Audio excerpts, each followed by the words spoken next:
Big boss live അപ്ഡേറ്റിലേക്ക് പോവാം. അപ്പോൾ നമ്മുടെ ടാസ്ക് അവസാനിച്ചിരിക്കുന്നു. നമ്മൾ പറയുന്നത് ടിക്കറ്റ് ടു ഫിനാലിലേക്കുള്ള ഇൻഡിവിജ്വലിലേക്ക് ഒരു ടാസ്ക് ഉണ്ട്. ഒരാൾക്ക് മാത്രമേ അത് ജയിക്കാൻ പറ്റുള്ളൂ. അതിൽ നമ്മുടെ നെക്സ്റ്റ് ടീമാണ് അതിൽ എന്താണ് ആ ടാസ്കിലേക്ക് കയറിയിരിക്കുന്നത്, ജോയിൻ ചെയ്തേക്കുന്നത്. മെമ്പേഴ്സിൻ്റെ നെക്സ്റ്റ് ടീമാണ് കഴിഞ്ഞ എല്ലാ ടാസ്കിലും ജയിച്ചിരിക്കുന്നത്. അപ്പോൾ നെക്സ്റ്റ് ടീമിനാണ് ആ ഓപ്പർച്യൂണിറ്റി ഇരിക്കുന്നത്. അപ്പോൾ അതിൽ ഒരാൾ തർക്കിച്ച ഒരാൾ എല്ലാവരും സമ്മതിച്ചോട്ട് ഒരാളെ നിൽക്കുള്ളൂ. അതിലിപ്പോൾ ജയിച്ച ഋഷിയാണ്. അപ്പോൾ ആദ്യം തന്നെ ഋഷി കാര്യങ്ങളൊക്കെ പറഞ്ഞ് എല്ലാവരും അവരുടെ കാര്യം പറഞ്ഞപ്പോൾ അഭിഷേകനെ ആദ്യം പറഞ്ഞ് ഞാൻ എൻ്റെ എന്താണ് ഋഷി കൊടുക്കുന്നു, ചൂസ് ഋഷിക്കനെ കൊടുക്കണമെന്ന് പറഞ്ഞ്. പിന്നെ ജാസ്മിൻ വന്ന്, പിന്നെ ജാസ്മിൻ കുറച്ച് പിടിച്ച് നിന്ന്, പിന്നെ അവസാനം ജാസ്മിൻ സ്വയം എന്നല്ല സ്വയം പിന്മാറി. ആരും കൊടുത്തില്ല, സ്വന്തമായിട്ട് തന്നെ അത് പിന്മാറിപ്പോയി. പിന്നെ അവസാനം ഉണ്ടായത് മറ്റേ അർജുൻ മാത്രം. പിന്നെ അർജുന് കുറച്ച് നിന്നിട്ട് കാര്യമില്ല, എന്തായാലും ഋഷിക്ക് തന്നെയായിരിക്കും കിട്ടണത്, കൂടുതൽ ഋഷിക്കാൻ. അപ്പോൾ അർജുൻ ഋഷിക്കാണ് കൊടുത്തത്. അപ്പോൾ അങ്ങനെ ആ ടാസ്കിൽ ഋഷിയാണ് ജയിച്ചത്. ഒരു അടിപൊളി ടാസ്ക് തന്നെയാണ് ഞാൻ പറയേണ്ടത്.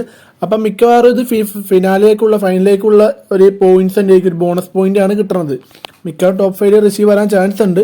അപ്പോൾ ഇതിൻ്റെ റിസൾട്ടിനെ കുറിച്ച് എന്താ കിട്ടുന്നതെന്ന് പറഞ്ഞില്ല. ഇപ്പോൾ പോയിന്റ്സ് ആണ് അല്ലെങ്കിൽ ഡയറക്റ്റ് ടു ഫിനാലിലേക്കാണ്. ഇപ്പോൾ ഒരാഴ്ച ആയാലും തുടങ്ങിയിട്ട്. അപ്പോൾ എങ്ങനെയാണെന്നൊക്കെ അറിയില്ല, 7-8 ടാസ്ക് കഴിഞ്ഞ്. അപ്പോൾ എങ്ങനെയാണെന്ന് അറിയില്ല. അപ്പോൾ അതിനെക്കുറിച്ചൊക്കെ പറയും.